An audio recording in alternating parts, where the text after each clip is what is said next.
Nasasabi ko lang, sana ang anak ko na huling biktima. Ito ang naging mensahe ni Eutropio Sesista, ama ni Hannah J. Sesista, na napatay matapos ang naging engkwentro sa pagitan ng militar at komunistang teroristang grupong CPP-NPA-NDF sa Bilar, Bohol kamakailan. Sa panayam sa ama ni Hannah J., pinipigilan umano nito ang anak na sumali sa mga kaliwang grupong National Unions of People's Lawyer o NUPL, ngunit ito ay nagpupumilit. Doon sa sinalihan niya na pinipigilan kung pumilit siya. Yung NUPL. Pumayag ako na sumalik siya dahil explain sa akin, mga lawyer kami. Lawyer daw yung mga kasama niya. Kaya pumayag ako. Tapos sabi ko, mag-ingat ka.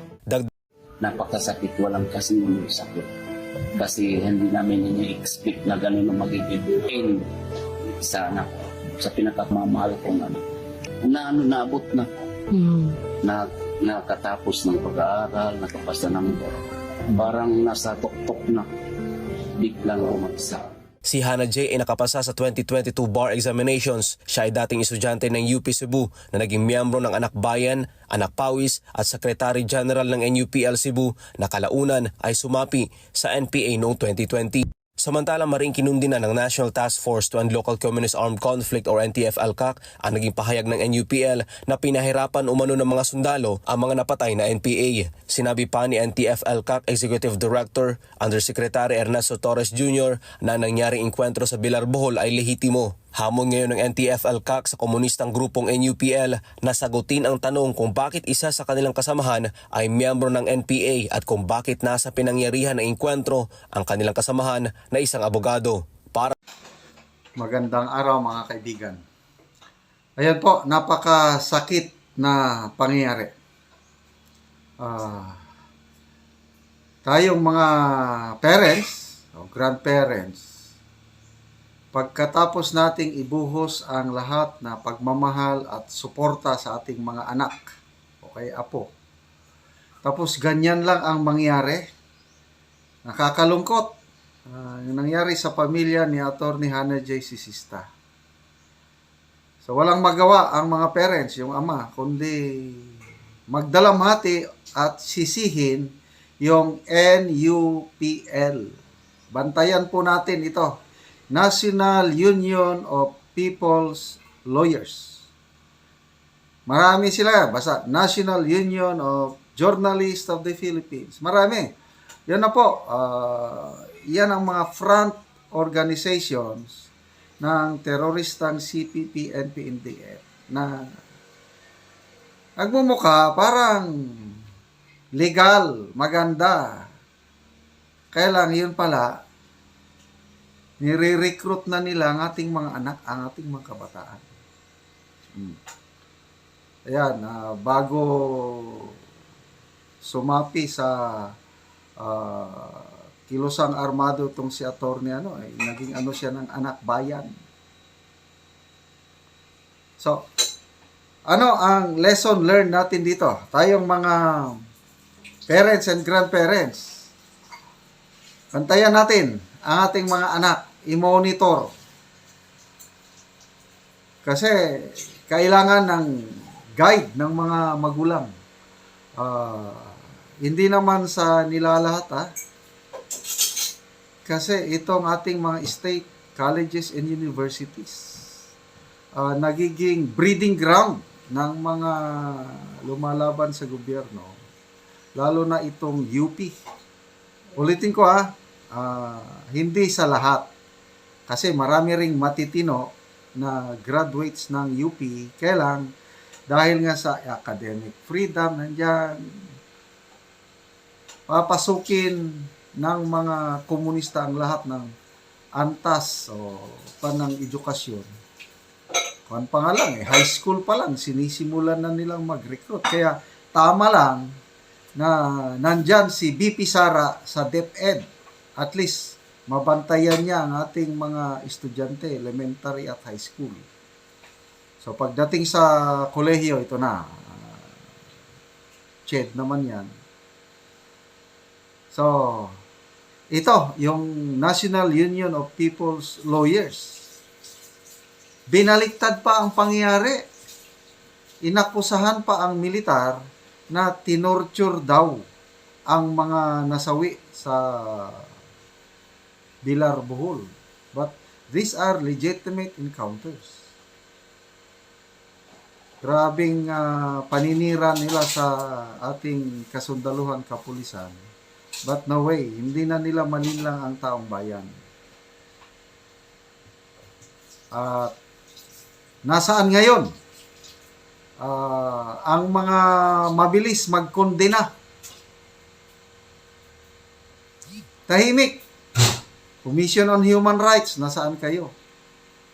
Ang mga lawmakers, lalo na sa itong si Senator Risa, ang bilis niyang tungkol sa human rights.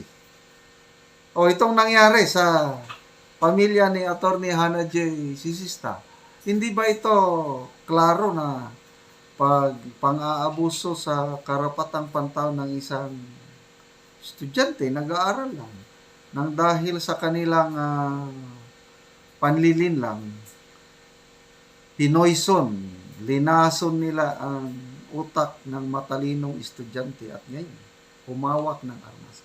Ako, marami akong napagdaanan na ganyan. Kita ko yung mga kabataan na nalinlang talaga, mabuti na lang, ang karamihan sa aking experience, nakapag-surrender sila.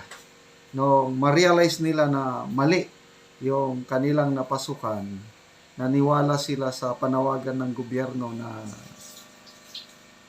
magbalik sa So, marami kaming naligtas na mga kabataan.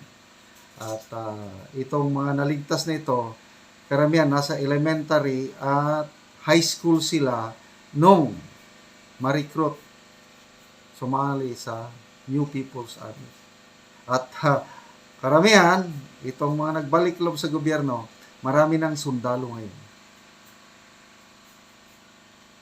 Kasi, sa aming experience, basta yung mga qualified lang yung mga dating kasapi ng NPA, qualified, kahit high school graduate lang, pag bigyan mo yan ng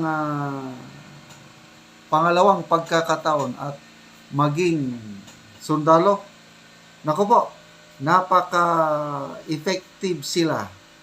Kasi alam na nila ang kalakaran sa may malala ko, si Kabiloy, Biloy lang, ito yung alias niya, Kabiloy. Nung ma-realize niya na niloloko lang siya ng mga NPA, nako, itinakas niya yung mga malalakas na kalibre ng armas sa NPA, tapos surrender. Tapos, ang unang tulong sa kanya, ginawang CAFGU. Then, from pagiging CAFGU, na ako, personal kong tinulungan, sundalo. Kasi nakita ko yung experience niya. Nako, nung naging sundalo na siya, nako, ako na yung battalion commander. Ano lang ito, private first class pa lang. Siya ang nagli-lead ng mga small group operations namin. Ang mga tauhan niya, mga CAFGU.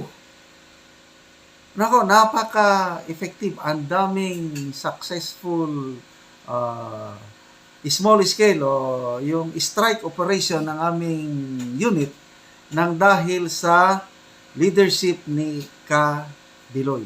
So, ngayon, malapit na siyang mag-retire. Parang technical sergeant na ata ngayon ang rango niya. Isa rin, si Jelen Dayong, yung celebrated na wounded na minor de edad na captured ng mga sundalo sa Agusan del Norte, 1996 o 97.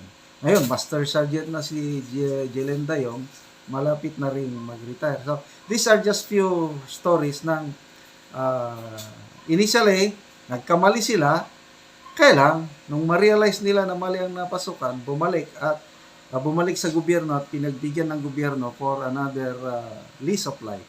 Ito na ngayon. At sayang itong kalagayan ni pamilya ni Atty. Hannah J. Sisista. Sana matuldukan ito, sana hindi na maulit. At bantayan natin, NUPL, National Union of People's Lawyers, na bantayan ninyo. Baka mamaya may mga kamag-anak kayo na nandyan. Yun pala, nandun na sa kabundukan.